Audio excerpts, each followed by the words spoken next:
Quand j'étais gamin, il y avait ces cassettes bizarres dans le coin du rayon cassette. Pas de 60 minutes, pas de 90 ni de 30, non, 46 minutes. Un format aussi intriguant qu'un lecteur mini-disque en 2025. Je me demandais toujours pourquoi 46, pourquoi pas 45 et pourquoi pas un chiffre rond. Et surtout, qui utilisait ça? Même si à l'époque je m'en étais acheté une par curiosité parce que j'aime bien les trucs atypiques. Les cassettes de 46 minutes sont apparues discrètement dans les années 70.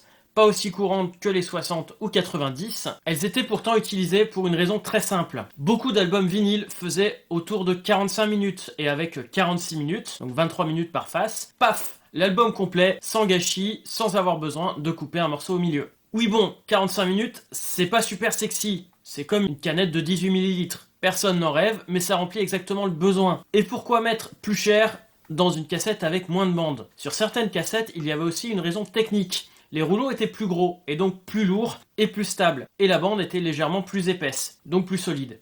D'ailleurs, sur certaines platines, on avait un bouton 46L, large hob, pour pouvoir afficher le temps restant de ces cassettes un peu bizarres, mais dont je me lasse pas du look quand elles tournent. D'ailleurs, j'ai utilisé quelques plans d'insert pendant longtemps avec ma platine Sony, avec une 46 minutes. Avec le temps, elles sont devenues plus rares. Les fabricants les proposaient surtout en version haut de gamme, donc des types 2 et quelques types 4. On sentait que c'était un truc de connaisseurs ou d'auditeurs maniaques. Au Japon, on avait même une collection de temps beaucoup plus important qui allait de 10 minutes en 10 minutes sur certaines gammes, ou par exemple sur les Sony CDIT, on trouvait au tout début des années 90 en Europe la gamme complète de 46, 54, 64, 74, 84, 94 et 104 minutes.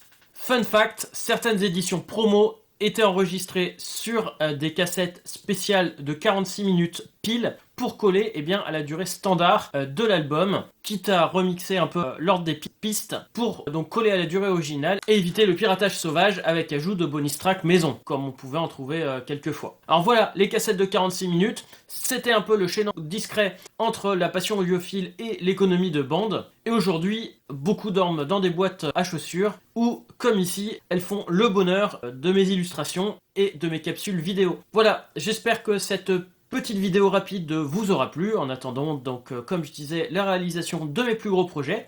Et on se donne rendez-vous très bientôt pour une nouvelle vidéo. Salut!